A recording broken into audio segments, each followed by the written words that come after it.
It's raining outside.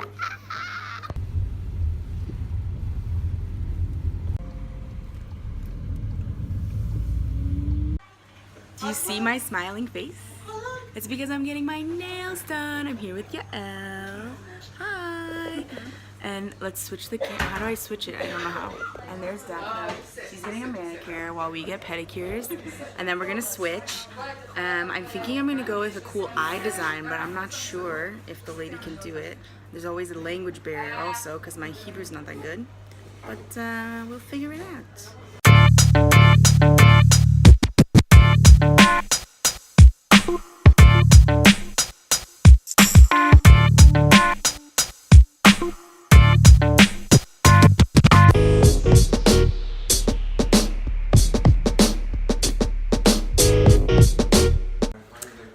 Oh, hey.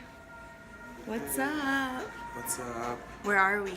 We're at the Poly House Hotel Doing in what? Tel Aviv. You got me a massage for my birthday. Thank you. Amy. So, Hen and I just had amazing massages. Oh yeah, look Actually, at it, cool. it really hurt, but I think I needed it. Oh yeah, look at this cool hotel. This is all the money I don't have in my account. We're just like being bougie for the day. And now we're gonna go shower and we're gonna chill by the pool, and I need to eat because I'm starving. Okay, peace. Oh my gosh, so we're in the elevator and we just cannot get enough of this place. Oh yeah, it's so big. Actually, it's really hot in this elevator and I don't know why it feels like the heater is on. Also, you know, it was designed by this Egyptian architect. What's his name? I don't know. Something or shit. Or, I'll Google it. yeah, like he's famous. Okay, we have to get out of the elevator.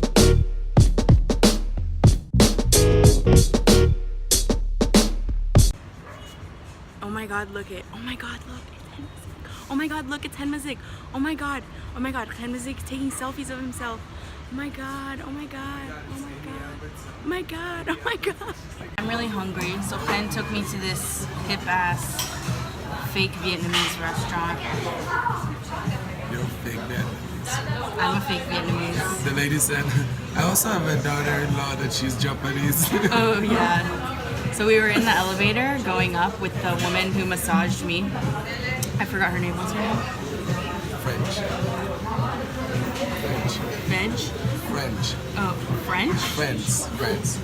No, that's not her name. Friend. Not her name. Yeah, it was something like Okay. French. Anyway, she was like, oh yeah, I have a daughter-in-law. She's half Japanese. I was like, okay, cool. I'm from California. And And Chinese. she was like, same. Classic. Okay, I got some chicken curry, and the rice come in this weird little thing.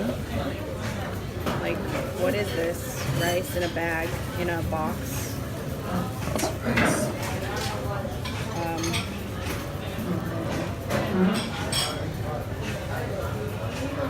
It's rice.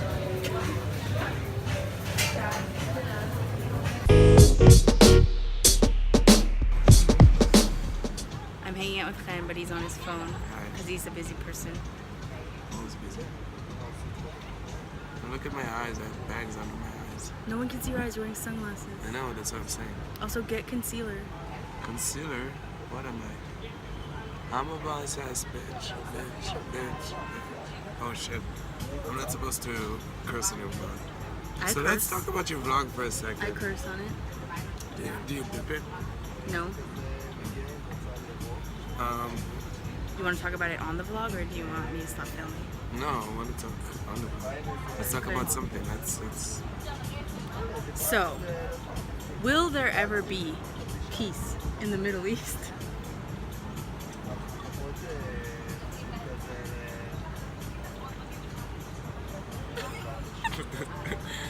Next topic. yes, there will be peace. So, 10-year anniversary of Keeping Up with the Kardashians saga. Thoughts, reactions. Honey, don't get me started. Okay, now Oh it's my talk. Now God. let's talk. Oh my god. Okay, first of all, I think we can all agree that Kris Jenner should be the president of the United States. Bitch gets shit done. Bitch gets the shit done. If she I might wants have to cut something, that. she gets it. But B get S done. Girl gets stuff done. Girl gets stuff done. And also, like, I really like the idea that now you can't watch E without having Kardashians something. Like each one of them has a show now. Every kid has a show. fucking Multiple crazy. of them in combinations get a new show. And you know, I was thinking about like something very interesting. Like, you know, most celebrities that are getting to the level of the Kardashians are turning like psycho, like crazy, like Britney and Justin Bieber, all this. But like, you know, they're becoming famous and they're becoming crazy. I think the fact that the Kardashian has this base of support for each other, because they're all becoming famous together, is what keeps them so like real and authentic. Oh, so you don't think they're crazy? Well, they're crazy, but they're crazy like me and my mom. Like if someone will take a camera and shoot me and my mom, like, It looks the same. It looks the same. It's the We same cut show. It, right, and cut it with like, you know, with dramatic music, like when there's dramatic moment, you know. Yeah. There's like the snake. Never mind. Anyway, so yeah, I think that's why they're like so legit. Okay. But anyway, I love this show. I love it so much. Almost as much as I love Amy's vlog. My arm's getting tired. Bye. What should I talk about? Just say where we at.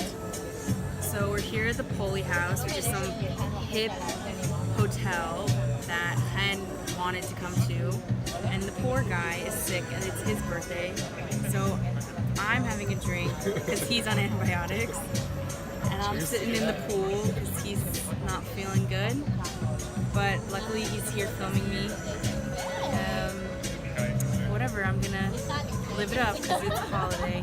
Live it up. What holiday is it? Friends holiday? It's Ken's holiday, yeah. Every day. Every day. Sunday.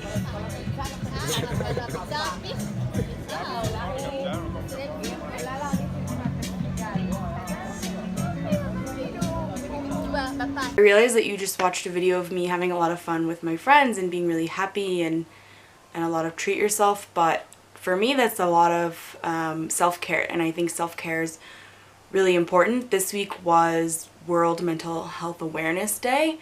I think it was on October 10th. Statistics from the World Health Organization say that over 300 million people globally are suffering from depression, and over 260 million have anxiety disorders. I happen to have both. So I thought that this was a good opportunity to get a little vulnerable with you all. I want to share a little bit about my mental health journey and struggles. When I first went to college, I became very, very depressed, and I ended up leaving my first college and going back home. And that was when I started to seek treatment. I went to my first therapist, and I felt really scared and embarrassed. But after a long time of going to therapy and getting treatment and things like this, I think I realized that I have actually suffered from it for much longer. But when I was a teenager, it was very taboo. I thought, you know, it's not okay to talk about these things, or just keep it to yourself. My depression and anxiety have caused me a lot of struggles and a lot of problems within relationships. People just, they don't know how to react, or they don't know what to do. It can be scary for both people involved. And I think that we really need to get rid of this stigma. I know that I have a habit of apologizing for myself still, even though I try really hard, saying, I'm so sorry for being crazy, for my craziness, for my neuroses. But you know what?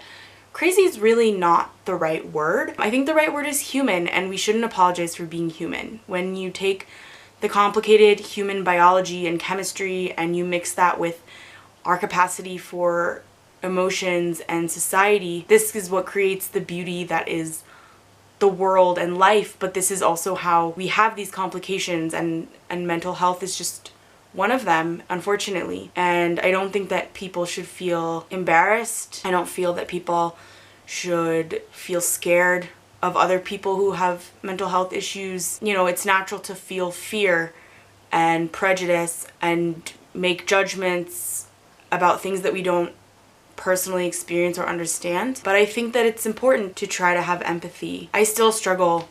You know, I have my weeks, I have my days, but I think the number one thing that really kind of has helped me over time was really just like accepting that I needed help. It can be really hard to accept that you need help, but once you do, it'll be a lot better, and stop blaming yourself. I know it's so much easier said than done, and I'm lucky enough that I have grown up with healthcare my whole life, and I continue as an adult. I now live in Israel where we have universal healthcare, and I do have access to mental health care. So I'm like very privileged to have that. So I understand that it's not so easy for everyone.